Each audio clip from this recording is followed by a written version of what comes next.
What you do in the 90 minutes after eating very often matters more than the meal itself. Now, the problem isn't that your glucose rises after food. That's completely normal and it's supposed to happen. The issue is what happens when those spikes occur repeatedly, day after day, year after year. The research on this is incredibly clear. Repeated or excessive glucose spikes drive chronic insulin exposure, which over time leads to dramatically higher risk of cardiovascular disease, type 2 diabetes, fatty liver disease, and several common cancers. This isn't just about one bad meal, it's about what happens after meals, repeated thousands of times across your whole life. And the good news is that there are 3 simple things that you can do in the window after eating that reduce your glucose spikes, lowers your insulin demand, and in doing so genuinely helps you live a longer, healthier life. My name's Dr. Alex, and over the last 10 years working in emergency medicine, I've become obsessed with the patterns that I see. The same preventable diseases showing up again and again in people who thought they were doing everything right. What I've realized is that longevity isn't about perfection. It's about understanding the physiology behind what actually works, and then applying it consistently every day. So I want to give you the insights that I've gathered over the years, and hopefully teach you something that could genuinely add years to your life. Medicine these days is reactive. We have to wait for you to actually have a heart attack or get cancer before we do something about it. And it's time that we started learning about how to prevent these conditions in the first place. So let me give you the 3 things that you can do, and then we'll talk about why they work later in the video. These are 3 really simple actions that would dramatically reduce the height and the extent of the glucose spike after eating. You don't need to do all 3 of them, just pick one that you think you could do consistently every day. You could even just rotate through them during the week if you think that works for you. The key here, like I said, is consistency, not perfection. So first on the list is simply going for a walk. If you have a dog, then walk the dog or walk around the block with your family. Just put your shoes on and walk for 15 or 30 minutes after you have your evening meal. This really isn't a long time, and most of us just sit down for an hour after dinner anyway. Many of us for the whole evening just sat on the sofa in front of the TV. If you did this every day for the rest of your life, the impact these reduced daily spikes would have on your health is massive. And beyond the metabolic benefits you get out in the fresh air, it's social time, and it's time speaking with the family rather than just sat in silence watching the TV. Something as simple as a walk after dinner changes the trajectory of that meal entirely. The glucose that would have sat in your bloodstream for 2 or 3 hours, keeping insulin elevated, gets cleared in half the time. That difference multiplied across every evening meal for the rest of your life is the difference between developing insulin resistance and not. Moving on to number 2, which is to do some squats after eating. Now, obviously you'll have a full belly, so you're not training for a marathon or an Ironman here. But for the next 15 minutes, if you did some squats every minute whilst watching the TV, contracting these huge muscle groups would force glucose into the cells. You don't need equipment. You don't need a gym membership. You don't need to change into any sports clothing. You just need to stand up and move. Even gentle bodyweight movements are enough to activate the muscles and pull glucose out of the bloodstream. Now, it might feel a bit odd at first, but once it becomes a habit, it's second nature. Your quads in the legs and your glutes in the buttocks are the largest muscle groups in your body, and when they contract, they create an enormous metabolic demand for fuel. That fuel is glucose, and it comes straight out of your blood. The third thing you can do is your daily housework after the evening meal. If you spent half an hour tidying the dinner things, washing up, or maybe even longer doing the hoovering or the laundry, this hour of movement and being busy kills 2 birds with 1 stone. You get the housework done that you would do anyway during the day, but you time it so you get the added benefit of the glucose reduction after the meal. It's not a structured exercise, it's just movement, and that's exactly what the body needs in that window. You're bending, you're lifting, you're reaching for things, you're walking up and down the stairs, and all of that adds up to significant muscle activity without feeling like a workout. The beauty of all 3 is that they're free. You don't need any extra equipment, and you can just fit them in around your normal life, and that makes them sustainable, which is the only thing that matters when we're talking about habits you need to maintain for decades. Now let me explain what's actually happening inside your body when you do these things, because if you understand this, then it makes it much easier to stick to. So most people think glucose is the villain. They hear everything about glucose spikes on the internet, but the real villain is insulin. Glucose is a normal essential fuel for every cell in your body. Your brain runs on it, your muscles run on it, your heart runs on it. It's not a toxin. The real driver of metabolic disease is chronic insulin exposure. When glucose rises after a meal, your pancreas releases insulin to shuttle that glucose into cells where it can be used or stored. That's a normal process, and in a healthy person, it happens smoothly and efficiently. But when that process happens repeatedly with high insulin levels staying elevated for hours at a time, your cells start to become less responsive to insulin. They've seen it so many times that they just stop listening. Well, that's what we call insulin resistance. And insulin resistance is the root cause of many of the major chronic diseases that we see in modern society.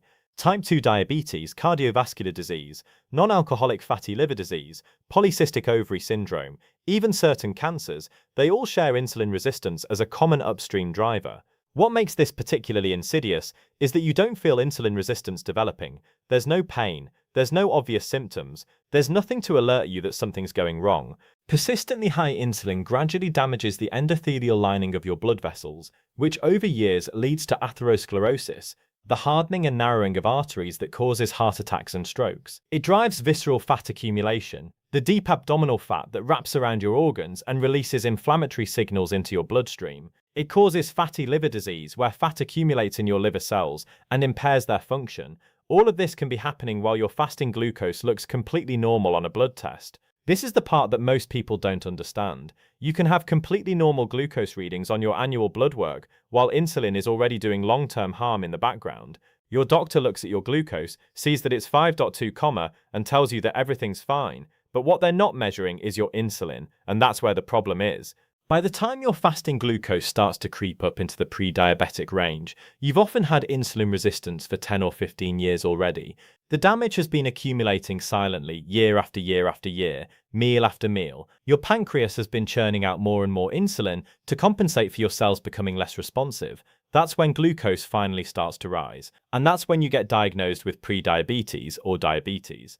4 of my direct family members have pre-diabetes, and I've tried to explain to them many times that the disease process started a decade earlier. This is why what you do after eating is so critical.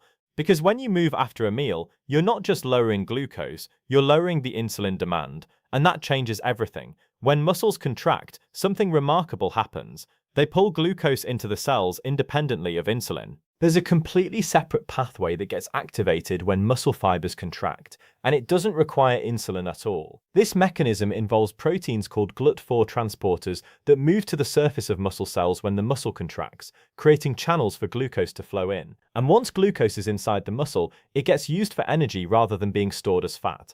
This is one of the most important mechanisms in human metabolism, and most people have never heard of it. When you stand up and walk, when you do a set of squats, when you're moving around, tidying the house or doing the laundry, your muscles are grabbing glucose from the bloodstream and burning it as fuel. And they're doing this without needing insulin to unlock the door. This pathway reduces both glucose and insulin at the same time. And that's the crucial point. You're lowering the spike and you're lowering the hormone that drives insulin resistance. Over time, this compounds into a dramatically lower cumulative insulin exposure, and that's what protects you from chronic disease. Just think about the maths of this. If your average post-meal glucose spike lasts 3 hours when you sit still, but only 90 minutes when you walk, you've cut your insulin exposure in half for that meal. If you do that 3 times a day, then you've halved your daily insulin exposure. Do that every day for a year and you've prevented thousands of hours of elevated insulin. Do that for a decade and fundamentally you've altered your metabolic destiny. The impact isn't immediate, but it's cumulative, and that's what matters. What's even more powerful is that frequency of movement matters more than duration. Short repeated bouts of movement after meals are more effective than one long daily workout. If you go to the gym for an hour in the morning and then sit down for the rest of the day, your muscles are only metabolically active during that 1 hour window. But if you move for 15 minutes after breakfast, 20 minutes after lunch, and 30 minutes after dinner, then you're keeping your muscles metabolically active throughout the day.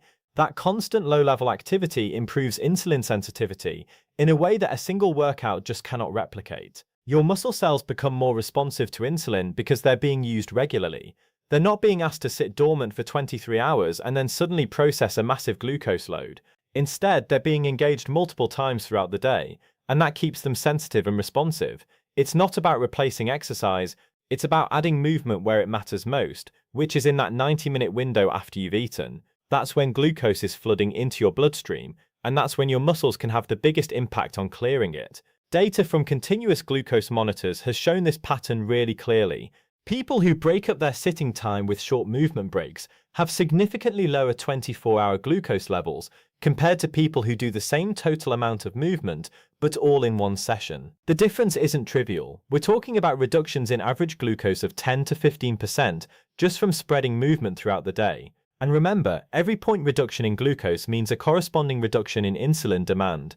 Now, the flip side of this is equally important, and it's something that doesn't get talked about anywhere near enough. Sitting after meals is actively harmful. When you sit down and stay still after eating, you're essentially shutting off that muscle glucose uptake pathway.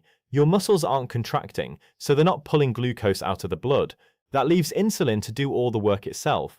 And insulin pushes glucose into storage, often as fat, particularly around the liver and in the abdomen. Over time, this pattern drives insulin resistance even in people who exercise regularly. You could be going to the gym 5 days a week, doing intense workouts, and still developing insulin resistance if you're sitting for hours after every meal. Prolonged sitting suppresses muscle glucose uptake, forcing insulin to work harder and stay elevated for longer. And it's that chronic elevation that slowly erodes your metabolic health. Your liver starts accumulating fat because it's being constantly bombarded with glucose that has nowhere else to go. Your visceral fat expands because insulin is a fat storage hormone. And when it's elevated, fat breakdown is inhibited, while fat storage is promoted. And this explains why you can see marathon runners with fatty liver disease, or people who exercise daily but still develop type 2 diabetes. Exercise is important, absolutely, but if you're undoing that benefit by sitting for extended periods after meals, you're working against yourself. The post-meal window is when your metabolic fate is being decided. When you move, glucose gets used as fuel. When you sit, glucose gets stored as fat. And over decades, those two patterns lead to completely different health outcomes. Beyond the metabolic effects, there's another layer to this that's worth understanding. When glucose stays elevated for prolonged periods, it causes direct damage to blood vessels. High glucose levels lead to a process called glycation, where glucose molecules attach to proteins in the blood vessel walls. These glycated proteins, called advanced glycation endoducts or AEs, accumulate over time and make blood vessels stiff and dysfunctional. They lose their ability to dilate and constrict properly, which impairs blood flow and raises your blood pressure. This process is accelerated when glucose spikes are frequent and sustained. Every hour the glucose remains elevated is an hour where glycation is occurring. By reducing the duration of those spikes through post-meal movement, you're directly reducing the glycation burden on your blood vessels. That translates into better vascular health, lower blood pressure, and a reduced risk of heart attacks and strokes decades down the line. Again, this isn't something that you'll feel tomorrow, but it's happening at the cellular level every time you choose to move instead of sit. And it's worth being very clear about this. The benefits of these strategies are long-term. They're not immediate.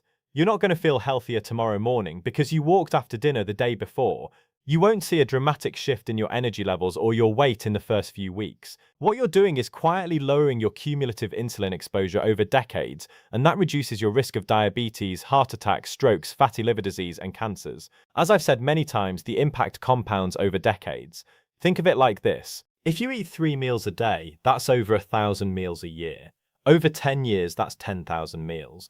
If you reduce the insulin spike after even half of those meals, you fundamentally changed your metabolic trajectory. You've lowered your lifetime insulin exposure by thousands and thousands of hours. And that translates directly into lower risk of the diseases that kill people most in the modern world. Heart disease, strokes, diabetes, lung cancer, bowel cancer, dementia, all of these conditions are linked to insulin resistance at some level. So by doing something as simple as walking after dinner, you're addressing the root cause of the most common chronic diseases. The analogy I like to use is compound interest. If you put a small amount of money into a savings account every month, it doesn't feel like much at first, but over 30 or 40 years with compound interest, that small monthly contribution becomes a substantial sum. If you put £500 into the S&P 500 every month, after 30 or 40 years, you'll be a millionaire. Post-meal movement works in the same way. Each individual walk after dinner reduces your insulin exposure by maybe 20 or 30% for that meal. That doesn't sound life-changing, I know, but when you compound that reduction over 10,000 meals, the effect is enormous. You're not just preventing one disease, you're shifting your entire disease trajectory. The main thing about all of this is to make it sustainable. And to do it every day, just pick one of these 3 strategies. Walk after dinner. Do some squats during the TV adverts. Do the washing up and the housework straight after eating. Whatever feels most sustainable to you is the one that you should focus on. Do it consistently, and trust that the benefits are accumulating even if you can't see them yet, because they really are. The reason I'm emphasizing sustainability here is because this only works if you actually do it. A perfect strategy that you follow for 2 weeks and then give up on is worthless. A simple strategy that you can maintain for the rest of your life is priceless. And that's why I've given you options that don't require a gym membership, any special equipment, or even any extra time. You're already eating meals every day, you're already doing the housework, you're already watching TV in the evening. All you're doing is adding movement into those existing patterns. What you do after eating matters just as much as what you eat. Standing up, interrupting sitting, and engaging in brief movement in that 90 minutes after meals changes the metabolic fate of that meal. It shifts glucose from being stored as fat to being burned as fuel. It reduces insulin demand, which over time protects you from insulin resistance. Repeated over a lifetime, these small actions compound into lasting health. They're not dramatic, they're not flashy, and they won't make headlines, but they really do work. And they work because they align with the basic physiology of how your body processes food. And 10 years from now or 20 years from now, when your friends are being diagnosed with diabetes and heart disease, and you're still healthy and active, you'll look back on these simple habits and realize that they were the most important health decisions you ever made. Because longevity isn't built on dramatic interventions. It's built on boring, consistent actions repeated thousands of times. And this is one of those actions.